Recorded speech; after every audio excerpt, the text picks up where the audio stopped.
Selamat pagi, teman-teman Kang Hadi Konsen.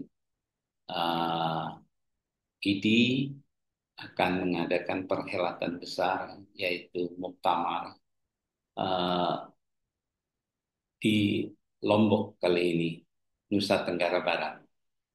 Tentu hal yang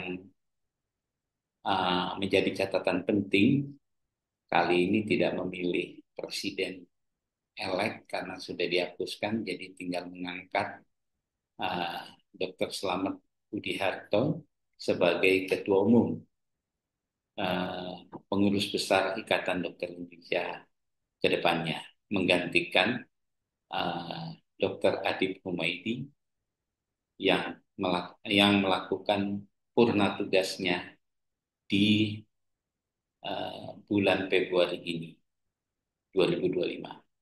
Nah, untuk itu ada hal yang paling penting yang saya dapatkan tentang pencalonan Ketua Majelis Kode Etik Kedokteran Indonesia, Pengurus Besar Ikatan Dokter Indonesia. Sini saya dapat info ada 4 calon, yaitu Dr. Frans Santosa, spesialis jantung dan pembuluh darah. Yang kedua, Dr. Ani Azhari, spesialis obstetri ginekologi. Yang ketiga, Dr. Wawang Sukarya, spesialis obstetri ginekologi. Yang keempat adalah Dr. Caroline Kuntarjo, spesialis bedah. Baik, mari kita ikuti satu persatu wawancara saya terhadap para calon ini. Ini rata semua calon pasti dicalonkan dan didorong oleh beberapa komunitasnya, baik dari cabang, wilayah, maupun perhimpunannya. Jadi tidak ada yang namanya mencalonkan sendiri, karena biar bagaimanapun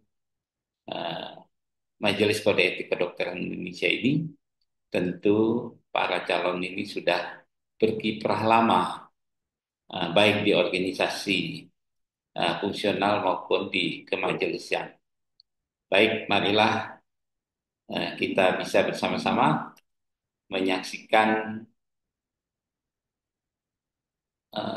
wawancara saya dengan para calon secara terpisah untuk menjadi pegangan kita dalam menentukan siapa yang diharapkan bisa menjaga marwah etik dokter Indonesia. Ini bukan hanya untuk Ikatan Dokter Indonesia, tapi juga untuk bangsa dan negara ini. Baik, mari kita saksikan satu persatu para calon ini, dan sebelumnya saya akan mempersembahkan situasi prolog daripada Muktamar IDI di Mataram. Kita saksikan selengkapnya.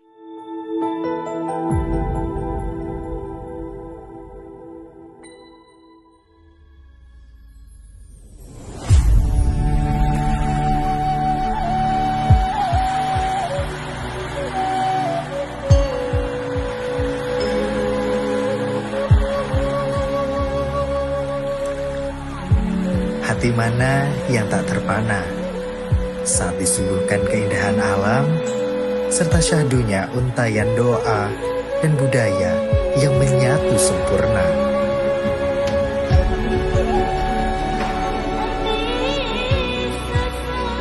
Warisan seni yang apik terpelihara, kearifan lokal masyarakat, dan beragam wisata olahraga siap menyebut hangat semua pendatang.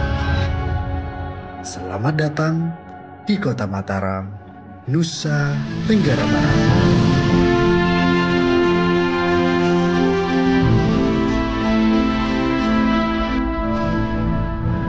IDI Kota Mataram siap menyambut Muktamar Ikatan Dokter Indonesia yang ke-32 tahun 2025.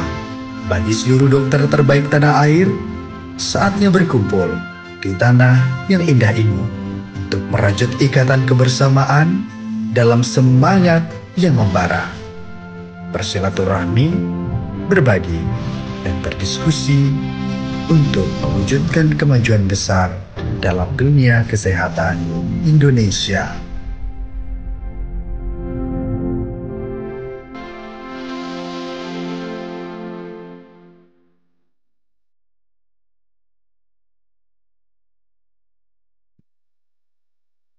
Baik, Assalamualaikum warahmatullahi wabarakatuh. Selamat, Waalaikumsalam warahmatullahi wabarakatuh. selamat pagi, Dokter Azari. Ih, Ya, baik. Ini adalah channel Kang Hadi Conscient. hmm, eh, Menjelang Muktamar besok ya, mulai dari hari Rabu. Sebetulnya hari ini sudah ada kegiatan-kegiatan eh, seminar dan lain sebagainya di Mataram, Lombok. Ya. Dokter Azari kapan berangkat ke Lombok? Insya Allah nanti sore. Oh, nanti sore. Oke, perjalanan ya. Semoga kita semua sampai di sana sehat selalu. Eh, Amin, amin, saya amin. juga besok nih berangkat baru. Baik, teman-teman Kang Hadi Conscient, kali ini saya bersama eh, Dokter Haji Muhammad Hani Ashari, spesialis obstetrik ginekologi, konsultan uh, Veto FR ya, Ih, Azari ya, ya, ih. yang asli Kediri nih. Nah, sekarang menetap di Jogja ya, Di Pak. Jogja, Bantul. Bantul, di Jogja Bantul. Baik. Eh, Purna PNS ya, ini banyak ini dari Puskesmas juga pernah menjadi direktur eh, di Martapura, Kalimantan Selatan ya.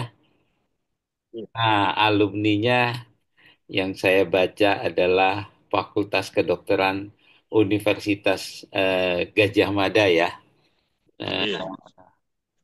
Terus, baik, teman-teman yang tercinta, para dokter, bahwa Dokter Azhari ini eh, salah satu dari calon Majelis Kode Etik Kedokteran, betul ya, Dokter Azhari Iya, ya. Baik, insya Allah. Ya. ya, baik. Nah, Dokter Azhari ini tentu sudah banyak ini pengalaman di bidang organisasi ya, karena memang kalau tanpa pengalaman di bidang organisasi nggak mungkin berangkat berani mencalonkan diri sebagai ketua Majelis Kode Etik Kedokteran. Yang Ya, maaf, pertama, bukan mencalonkan. Bukan oh, mencalonkan. oh iya, biasanya diusung dan dicalonkan gitu ya, dan diminta, Dicalonkan. diminta ya, Dicalon. ya, Ya, diminta ya, eh, ya, karena ini bukan perebutan jabatan apa-apa, tapi juga teman-teman menitipkan untuk yuk kita sama-sama menjaga marwah etik ya. Saya iya, bacakan dahulu nih Biro Hukum Pembelaan dan Perlindungan Anggota PBID ya. Ini di 2022-2025 ya saat ini. Divisinya adalah Pembinaan dan Perlindungan Anggota. Juga Divisi Advokasi Regulasi Kebijakan Pemerintah Pusat dan daerah Ikatan Dokter Indonesia Wilayah Jawa Timur di 2023-2026. Divisi Kemahkamahan MKEK ID Cabang Malang Raya 2023-2026. Wah, banyak ini pengalamannya. Sekretaris Dewan Etik PBPABI, Persatuan Ahli Bedah Indonesia 2022-2025, dan koordinator Seksi Advokasi Hukum PABI di Malang 2022-2025, Wakil Ketua MHKI, Masyarakat Hukum Kesehatan Indonesia Cabang Malang. Nah, itu sekilas tentang siapa Dokter Ari Azhari ini. Dok, kita hanya berbincang-bincang saja.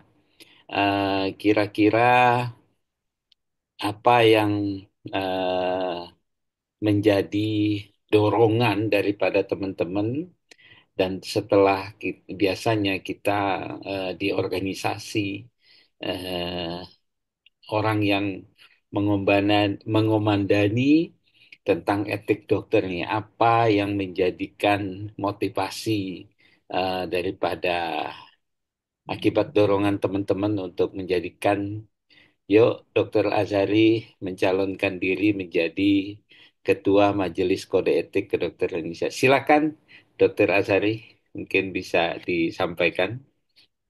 Ya, terima kasih. Bismillahirrahmanirrahim. Assalamualaikum warahmatullahi wabarakatuh. Waalaikumsalam. Ya, karena di dalam suatu wadah organisasi, terutama Ikatan Dokter Indonesia, yang kita dambakan sejak zaman dahulu berdirikan, harapannya karena profesi dokter itulah zaman dahulu, semoga sampai sekarang, yaitu profesi yang luhur.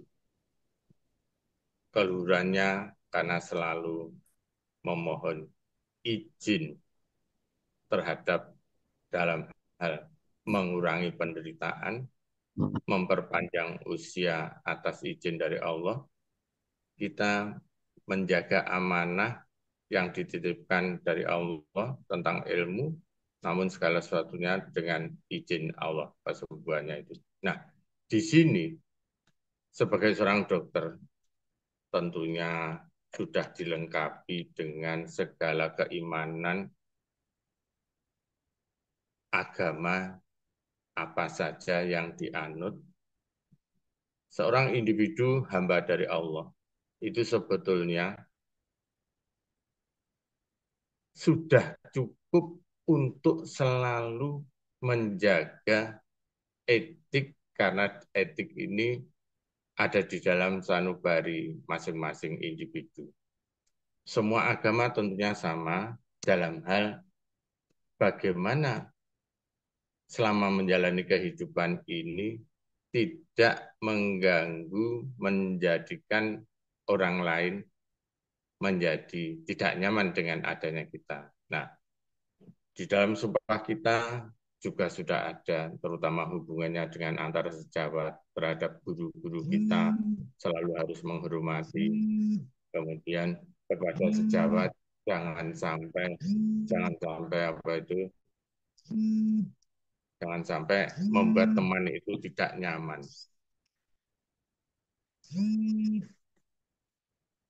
Jadi hati kita itu sudah tahu ini baik dan ini tidak baik. Setiap mau melangkah itu sudah tahu. Jadi kalau ini sudah dijaga oleh suara hati dari dalam kita, ini nggak baik, tentunya tidak akan menjalani. Namun di dalam suatu organisasi tentunya ada wadah yang bertugas, ya misalnya pada MKEK ini, mengingatkan kalau sampai ada individu yang lupa terhadap hati nuraninya tadi. Semua sudah ada. Oh, ini nggak baik. Janganlah. Nah, namun kadang-kadang yang namanya syaiton itu selalu ada di mana-mana. Selalu mempengaruhi. Nggak apa-apa kok, nggak baik sedikit.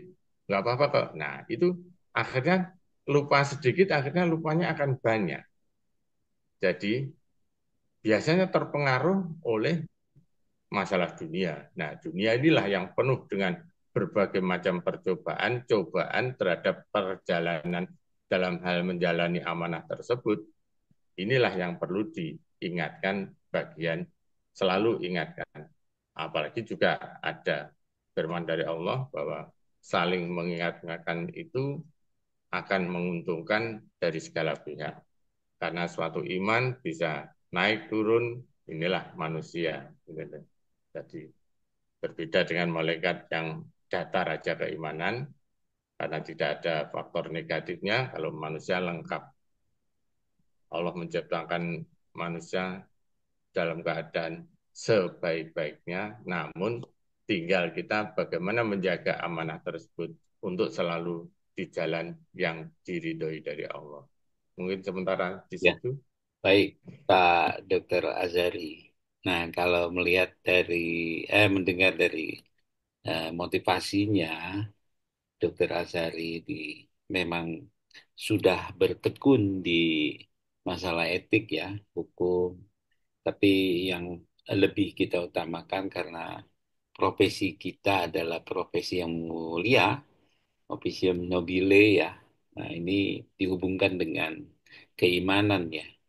Tentu kalau saya melihat ketika seseorang ingin menjadi dokter ya, tentu dari sisi pelajaran etika menurut Dokter Azhari itu cukup nggak dalam pembentukan embrio daripada seorang dokter. Karena memang inilah eh, merupakan satu kawah candra di muka lah saya bilang dari mulai masuk fakultas kedokteran sampai beliau lulus ya sesuai tingkatan. Ini menurut pandangan Dokter Azhari kira-kira masih kurang nggak nih kalau saya lihat dari sisi sebelum menjadi dokter. Silakan Dokter Azhari. Ya, terima kasih. Ya, Kalau kita mengacu dari firman-firman Allah, mulai dari saat menjelang pembuahan, ini aja sebetulnya kita sebagai hamba Allah itu sudah harus mensyukuri dan tidak akan bisa menyimpang dari kodrat dari Allah, kodrat Allah. Tidak akan ketemu yang namanya spermatozoa dengan ovum kalau tidak kehendak dari Allah. Apalagi yang kebetulan saya menggeluti di bagian fertilitas endokrinologi, tanpa izin dari Allah, kita tidak akan bisa membantu melaksanakan semuanya. Dan disinilah diuji sebagai manusia, sebagai hamba, jangan sampai ada kata-kata riak sombong dalam IVF, bayi tabung. Saya bisa mempertemukan, membuahkan inseminasi sperma, injeksi sperma dengan memasukkan ke dalam ovum. Kemudian dilakukan pembiayaan di tabung, seandainya berhasil 3-4 hari menjadi morula, kemudian dipindah di dalam rahim, kalau Allah tidak mengizinkan, ya lepaslah. Padahal prosesnya itu mahal. Seandainya tanpa proses manusia, betapa murahnya itu suatu karunia tentang pertemuan tersebut. Tentunya harus bisa dikaji. Kenapa nggak bisa ketemu? Oh, ternyata saluran tuba kanan kiri non paten buntu. Sehingga ikhtiarnya amanah dipertemukan di luar. Namun setelah di luar ketemu, ditanam di dalam rahim, kalau Allah tidak mengizinkan, walaupun rahim itu sudah dipersiapkan, ya tidak berhasil juga. Inilah kebesaran, dan kalau sudah jadi, jangan sampai menjadi suatu kesombongan bahwa saya berhasil membuahkan, mempertemukan, menghamilkan dengan memindah dalam rahim. Nah, disinilah ujian banyak sekali. Dari situ aja kita tidak akan ingkar, makanya nikmatku yang manakah yang masih engkau dosakan, babi ayala, irobiyatu katiban tadi. setelah dipertemukan diizinkan oleh Allah, kok kemudian dicoba-coba, maaf, dilepas, yang sampai sekarang selalu menjadi kontroversi tentang abortus boleh atau tidak. Itu berarti akan menghilangkan hak dari Allah. Hmm. Oh, ini boleh. Apa misalnya menggunakan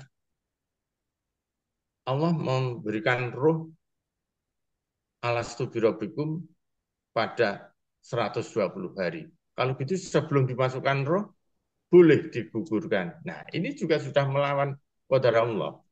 Hmm. Mempertemukan aja dengan bayi tabung aja biayanya mahal. Tapi kalau mengizinkan tanpa bayi tabung sepertinya murah. Ini juga hak dari Allah, baik dari pertemuan alamiah maupun penanaman di dalam bayi tabung. Kalau Allah tidak, loh kok ini mau di. Nah dari sini aja nampak bahwa kita tidak mempunyai hak dalam hal mengambil sesuatu yang sudah dikehendaki oleh Allah. Sedangkan Allah akan mengambil tidak hanya belum jadi 4 bulan diambil bisa, 7 bulan diambil bisa, begitu lahir diambil bisa, saat ini setelah kita silaturahim nanti sore besok pagi juga bisa. Nah, disinilah kalau kita sampai melanggar kehendak dari Allah, sudah belum lagi dengan sesama manusia, ini aja sudah paling berat kita melanggar kehendak dari Allah tadi. Inilah yang paling utama, bahwa etik itu memang tanpa disadari, kita tuh sudah mempunyai etik masing-masing, bahwa mau melangkah ini kurang baik kita sudah sebenarnya sudah tahu. Tapi kadang-kadang itu tadi, termasuk dalam hal mencari rezeki karunia dari Allah. Saling berebut rezeki, duh, gimana kok rezeki kok berebut? Karena rezeki itu sudah dijatah oleh Allah. Tidak akan keliru, salah alamat juga tidak. Jadi kita mengajar, justru terbaliknya, rezeki akan mengejar kita. Kalau semua keimanan itu sudah ada, rezeki mengejar kita, kita tidak akan saling sikut-sikutan terhadap sesama sejawat. Ah, Kita akan malu, di dalam pasar itu malu. Di pasar itu berjejer orang jualan beras, berjejer orang jualan bakso, rezeki orang mampir sendiri-sendiri. Jadi kita akan malu kalau sebagai seorang ilmuwan yang mendapat titipan amanah lebih besar, kok saling sikut-mensikut. Itu. baik, kalau eh, masa pendidikan tentu ada pembekalan nih yang tadi eh, di FK ya, di S1 kedokteran sampai kita menjalani eh, asisten. Menurut Pak Ari, apakah masih perlu ditambah untuk pelajaran etika atau gimana nih? Ini karena mengambil selain saintis juga eh, pelajaran etika ini sangat terbatas ini. Apakah perlu Ya. ditambah atau bagaimana ini, Pak Nah, Ketua? kalau era sekarang memang perlu. Hmm. Karena kalau era saya dahulu, di tingkat 2 ada etika oleh guru besar saya. Hmm. Menjelang mau masuk koas ada lagi. Ada. Hmm. Dan selama koas, ya alhamdulillah guru-guru kita selalu memberi asupan-asupan itu tadi, saling sambil menjalani kepanitan koas itu ada. Nah, sepertinya kalau sekarang kok kurang atau tidak. Bahkan sekarang kemarin dari muktamar yang di Balikpapan juga di Aceh itu diharapkan setiap event setiap event maupun saat wisuda harus ada, diharapkan selalu ada dari MKIK memberikan Ah, pembekalan. Oke.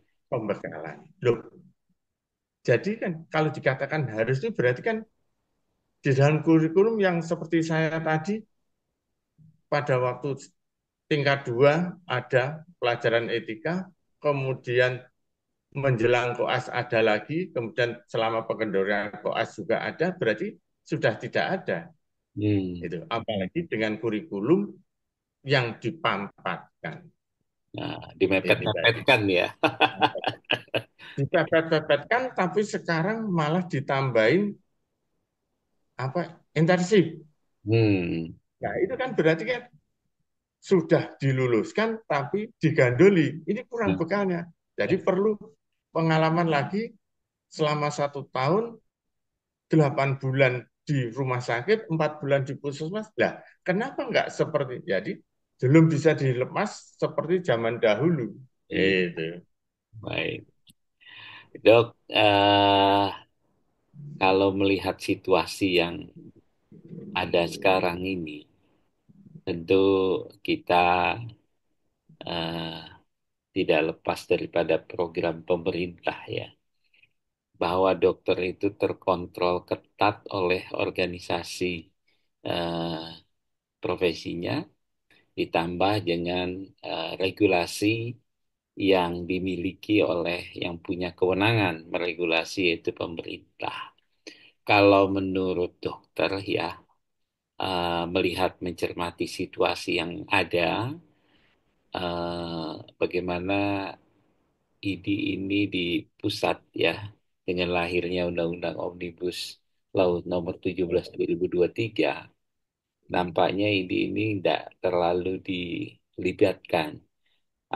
Saya mendengar kemarin nih, Dok,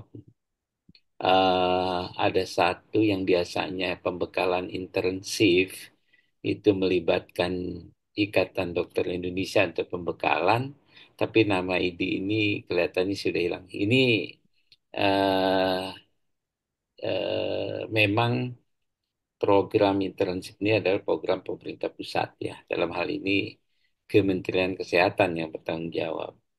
Bagaimana pandangan menurut eh, Dr. Azari? Karena ini saya dapat laporan nih beberapa, tidak semua daerah atau mungkin belum melaksanakan di tahun 2025 ini, tapi ada yang sudah eh, melaksanakan, namun kok tidak biasanya ID tidak terundang. Gimana menurut pendapat Dr. Azari? Ya,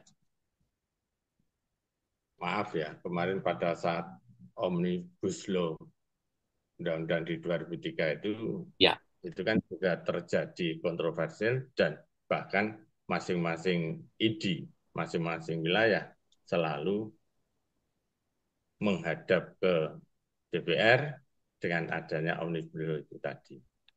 Yang dalam pandangan seolah-olah ID bagi pemerintah itu merugikan karena pemikirannya pemikiran dalam hal tidak produktif untuk menghasilkan sesuatu masalah dunia itu tadi. Hmm. Nah, apalagi kita semuanya sudah tahu bahwa Omnibus Law titipan dari dunia luar untuk bagaimana menguntungkan tentang permasalahan di bidang kesehatan. Jadi bidang kesehatan bukan lagi untuk pelayan demi kemaslahatan masyarakat semuanya, tapi bagaimana di bidang kesehatan itu bisa menghasilkan seperti penghasilan yang lebih tinggi. Sampai-sampai tentang dokternya itu kurang. Hmm. Nah, kalau kurang, kalau benar bahwa di dalam negara kita sendiri itu ingin memproduksi jumlah, kalau dihitung jumlah memang kurang. Tapi dengan jumlah yang kurang ini, seandainya pemerataannya bagus, saya kira juga lebih bagus. Ya sebagai contoh lah, pada saat dahulu saja, begitu saya lulus, langsung CPNS, langsung ke Kalimantan Selatan, paling ujung, ya. Sekarang mulai kapan ada yang disebut PTT, pegawai PTT tidak tetap? 3 tahun. Itu kan menunjukkan bahwa kemampuan pemerintah dalam hal mengangkat CPNS sudah mulai berkurang. Jadi Ya. maksudnya dengan PTT, dengan dana yang sekian tahun sudah cukup. Habis itu dilepas silakan mandiri.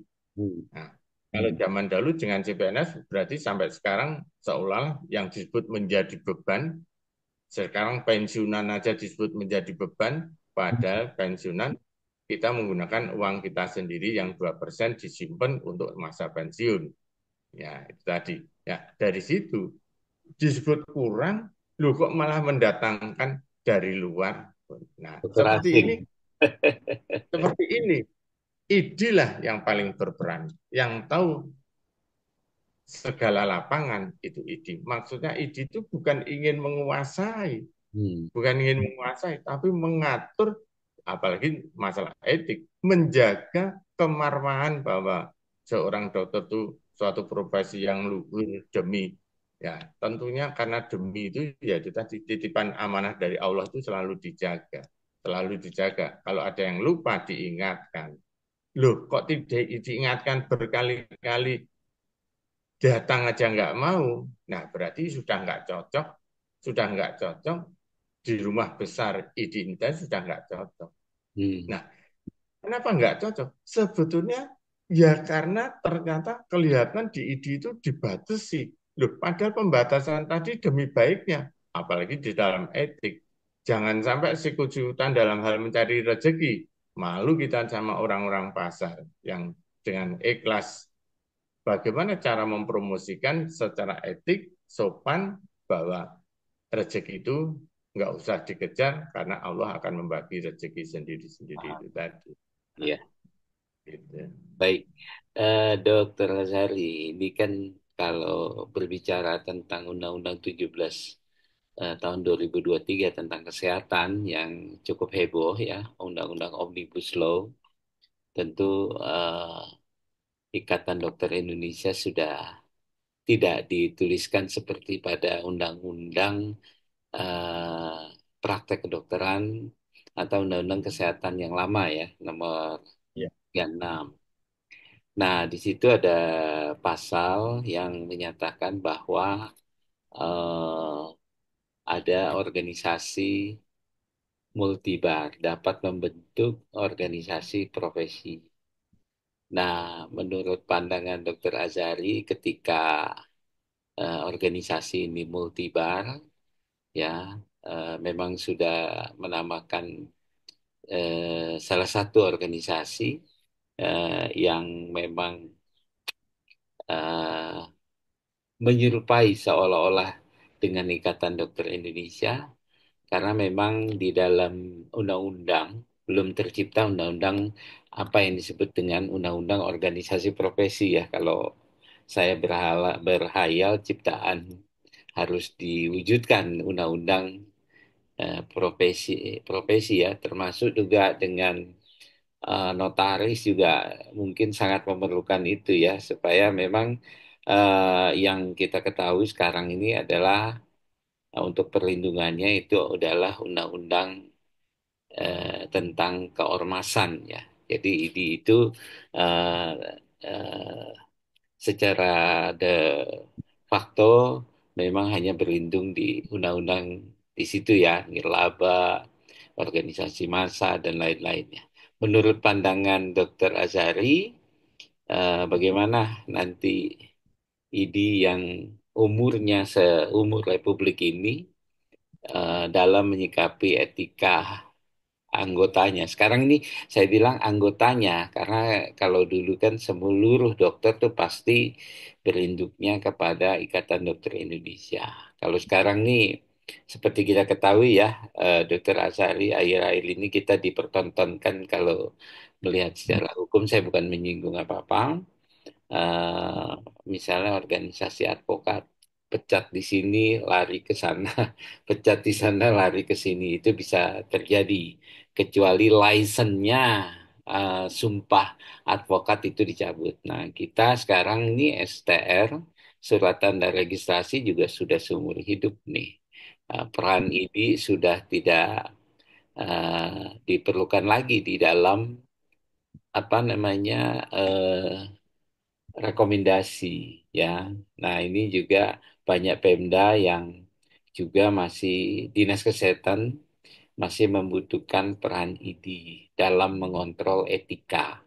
Nah, ini menurut pandangan Dokter Azari gimana kalau situasi yang seperti ini, organisasi multibar dalam nanti jika eh, teman-teman mempercayakan eh, sebagai ketua MKEK, pengurus pusat, pengurus besar Ikatan Dokter Indonesia. Silakan Dokter Azari mungkin memberikan pandangannya.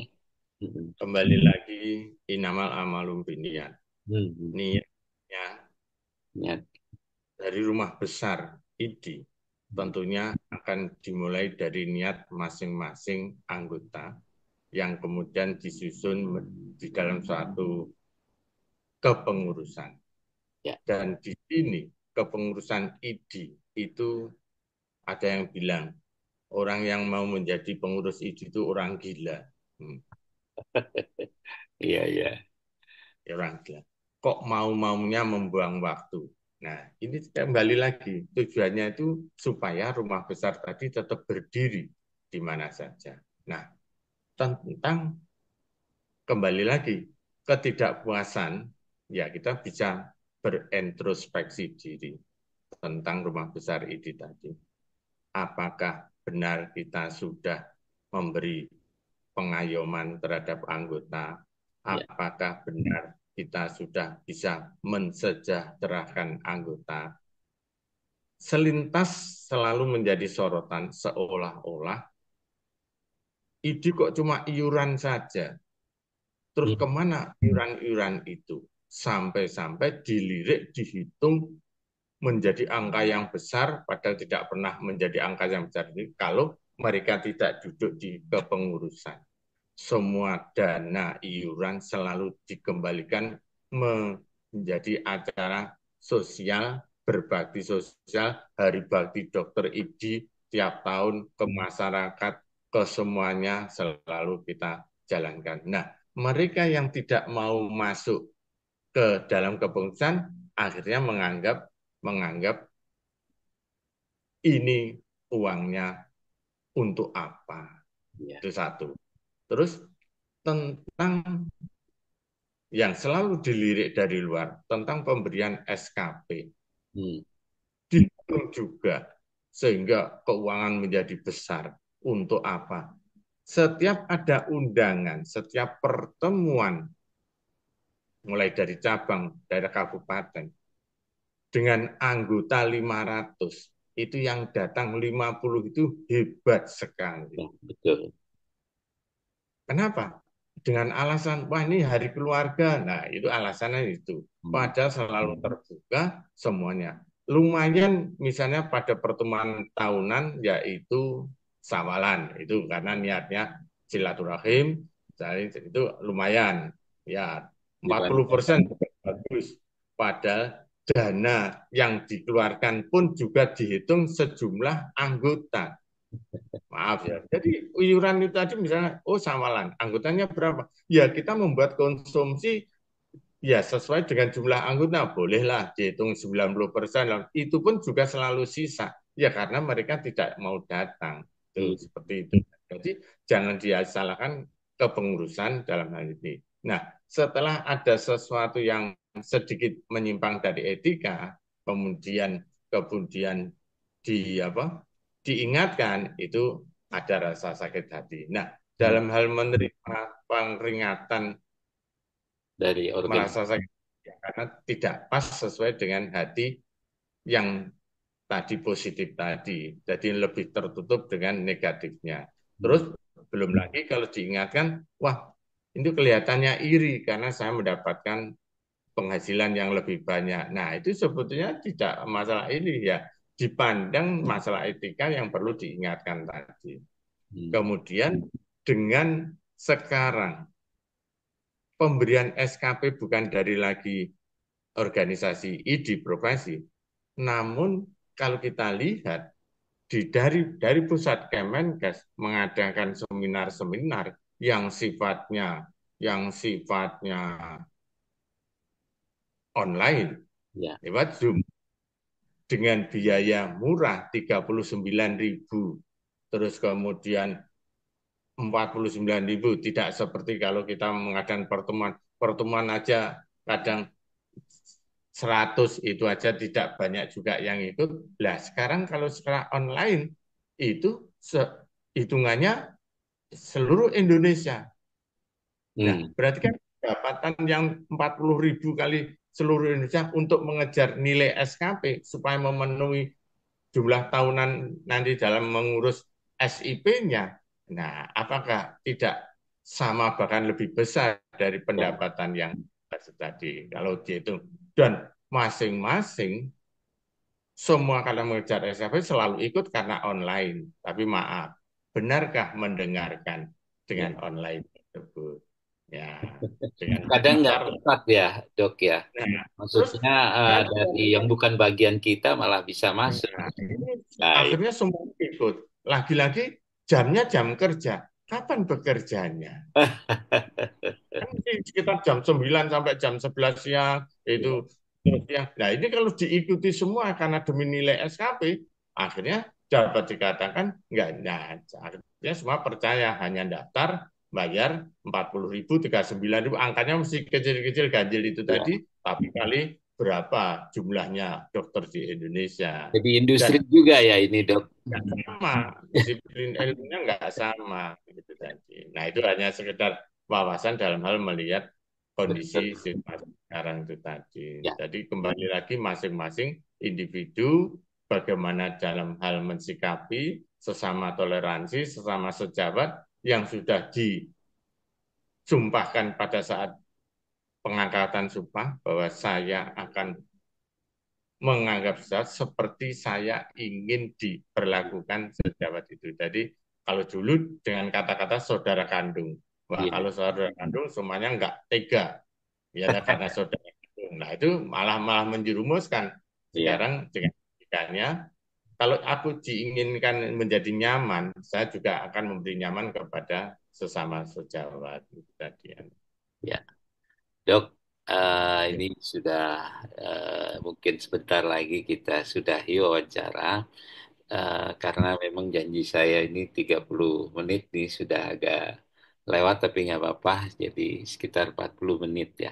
Dok, nanti ketika eh, tentu Tuhan yang Maha Kuasa dan teman-teman mempercayai dokter menjadi ketua eh, MKEK pengurus besar ID, apa yang dokter persiapkan nih? Misalnya dari perekrutan pengurus pusatnya, bahkan arahan bagi pengurus wilayah di dalam MKEK, karena ini kan merupakan satu majelis ya, yang ya, dulu sering teman-teman dari beberapa kelompok yang menyatakan bahwa MKEK ini tidak independen di bawah ID, padahal itu beberapa eh, apa literatur juga menyatakan bahwa sama kedudukannya majelis, ada tiga majelis ya, MKEK, MPPK dengan MKKI.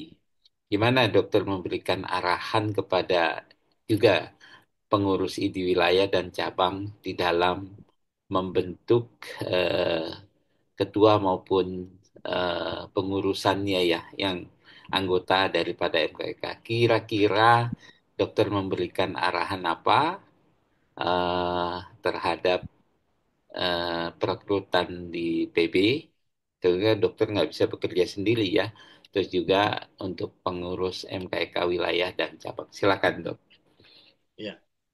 Suatu tugas amanah yang berat sekali kalau tidak dilambari dengan individu-individu yang selalu menjaga amanah dari Betul. Allah.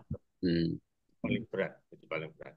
Dan jangan sampai dikatakan MKEK itu apalagi sendiri, jelas mesti bersama-sama.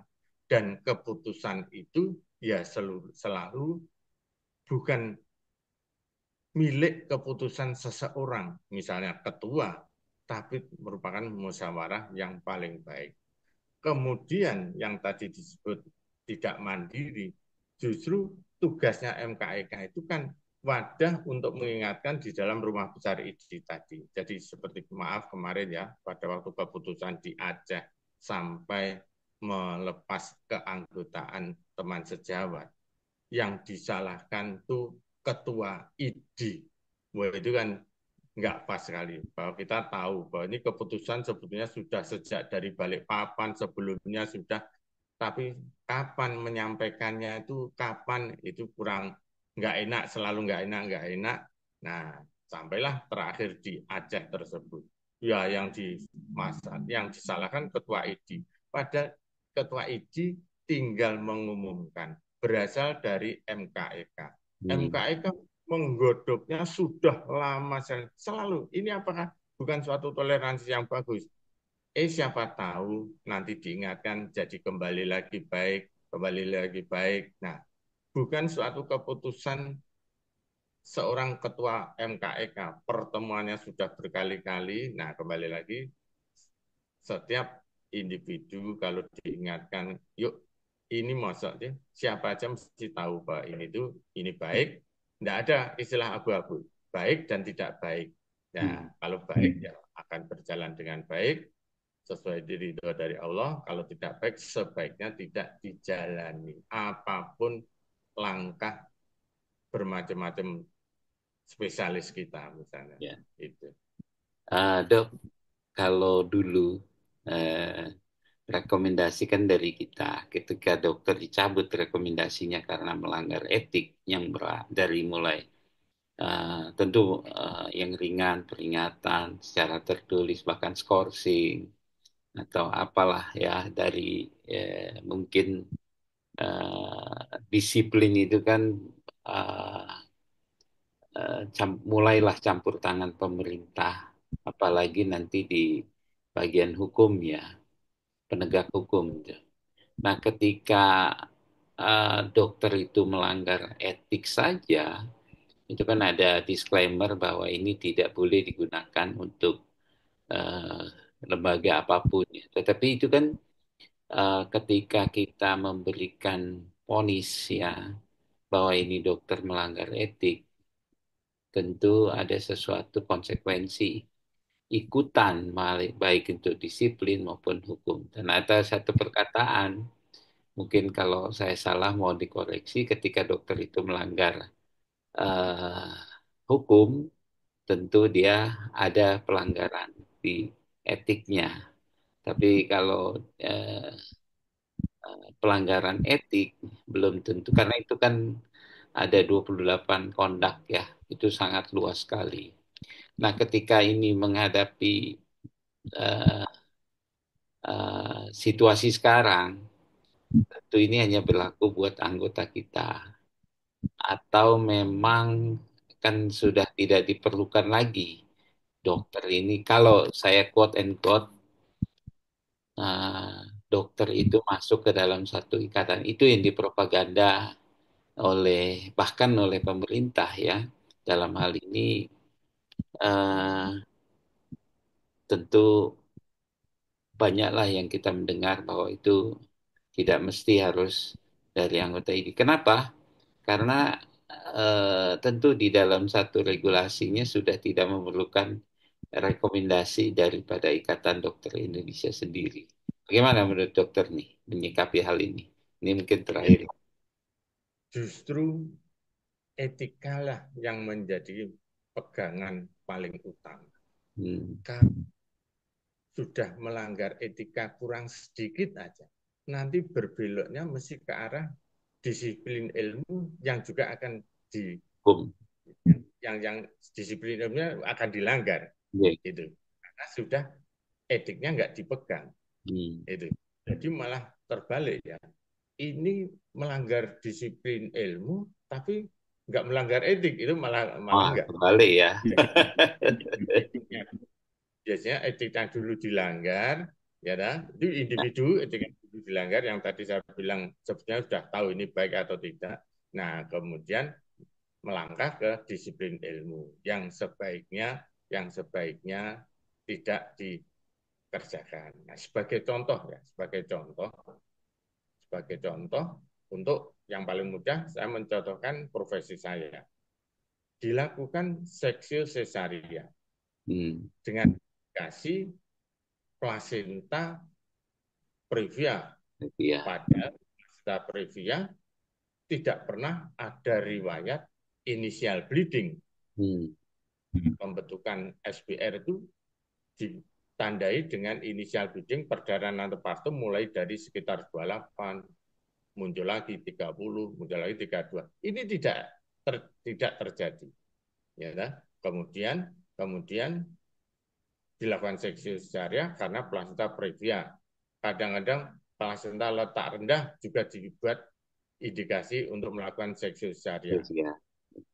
Terus kemudian ada kata-kata hasil USG di umur sekitar 20, 24, sebelum 28 sudah dibilang, wah ini plasenta previa ini besok. Nah, kok besok padahal kita bilang tentang plasenta itu setelah 28 minggu.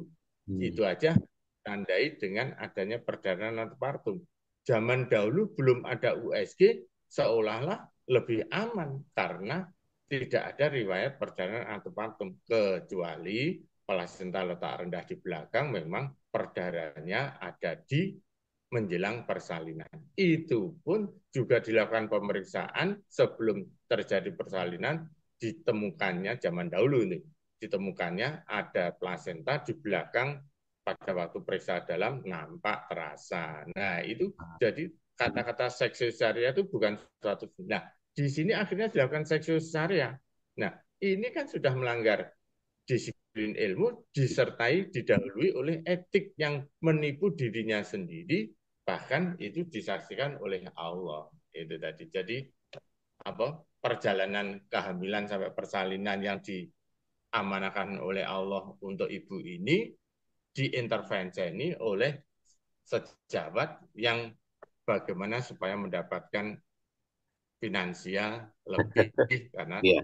nah, sekarang dengan permasalahan BPJS jadi nggak pas, Iya, lebih lebih luas lagi ya, Dok. capek dengan capek tapi pendapatannya sedikit akhirnya marah-marah Hmm. padahal lupa teks syariah karena dibuat Hmm. itu. Betul.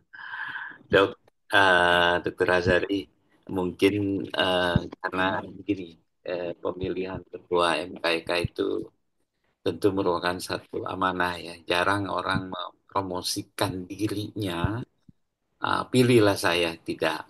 Ya, Channel saya ini juga bukan untuk dokter saya paksa, oh pilihlah saya, enggak. ya, ya, Tetapi saya lebih mengenalkan bahwa mencari sosok ya yang menurut ya nanti ada aturan organisasi. Jadi dalam hal ini saya tidak mempropos ya untuk pilihlah dokter Azari. Tapi saya pikir selain panrah atau panitia penseleksi, tetapi saya juga lebih menampilkan bahwa pandangan-pandangan para calon untuk eh, membenahi kesubuhan MKK. Jadi saya pikir kalau saya tanya bagaimana, kenapa Anda mencalonkan tidak? Mungkin lebih kepada dorongan daripada apa? Karena melihat prestasi, membaca portofolio, bagaimana konsennya setiap calon terhadap etika, apalagi sekarang ini, wah tantangannya berat nih. Untuk itu kira-kira apa yang bisa kita bawa pulang nih dari Dr. Azari untuk penjagaan etik bagi dokter. Tentu bukan hanya untuk organisasi dok, tetapi untuk NKRI bahwa potensi uh, dokter itu terhadap etik sangat penting dan itu mulai dari ya sehabis keimanan barulah etik. Saya tidak bermaksud untuk mengklasifikasi, tetapi tadi dokter menyatakan bahwa etik itu bersebelahan harusnya dengan iman, sehingga apa yang kita perbuat itu juga Allah itu sangat mengetahui. Jadi memang bahwa kita harus dibekali sesuatu yang lebih tentang. Silakan dokter, mungkin pesan dan kesannya di dalam nanti eh, Muktamar ID di Lombok. Silakan, Dokter. Ya, jadi masalah jabatan atau titipan amanah itu, kalau ada seseorang yang minta jabatan, itu justru sebaiknya tidak diberikan. Betul. Dan karena setiap jabatan amanah itu dari Allah, kalau jabatan itu di dunia, Ya, itu yang memberikan ya Allah, nanti yang mengambil juga Allah. Jadi segala sesuatu yang Allah, tiada sesuatu yang terjadi tanpa seizin dari Allah. Jadi siapapun akan tetap menjadi baik dengan catatan selalu inamal amalu biniat, diikuti iman yang kuat semua karena Allah. Kalau kita mulai dari Allah, insya Allah akan selamat. Dan segala sesuatu amanah, kalau Allah sudah menentukan, kita jalani dengan hati-hati sesuai dengan ridho dari Allah. Dan sewaktu-waktu kalau jabatan itu memang diambil Allah lagi, ya tetap harus ikhlas. Gitu. Jadi memang tujuannya tidak mencari jabatan tadi. Dan kalau Allah memberi amanah siapapun, pemimpin yang manapun itu tadi, kalau berdasarkan dari kehendak Allah, insya Allah akan selamat. amin. Baik, Dok. Ini saya malah betul-betul melebihi dan mengganggu waktu dokter nih yang akan bertugas kembali ya. Baik, mungkin kita sudahi, teman-teman. Itulah sekilas wawancara saya. Tentu eh, tak kenal maka tak sayang. Tapi mungkin kita mengetahui gagasan, keinginan, dan juga keprihatinan terhadap organisasi ini untuk bukan hanya untuk ID, tetapi untuk bangsa dan negara. Mungkin itu. Terima kasih sekali, Dokter Ani Asari, atas wawancaranya menjadi berkah buat kita semua. Saya mengucapkan selamat bertugas nanti sore ya, baru berangkat untuk melaksanakan ke Mataram. Ya, kalau gitu saya sudahi mengucapkan wassalamualaikum warahmatullahi wabarakatuh. Salam sejahtera. Terima kasih, salam hormat, Dokter Ania Sari. Ya, terima kasih. Ya, baik. Ya, ya.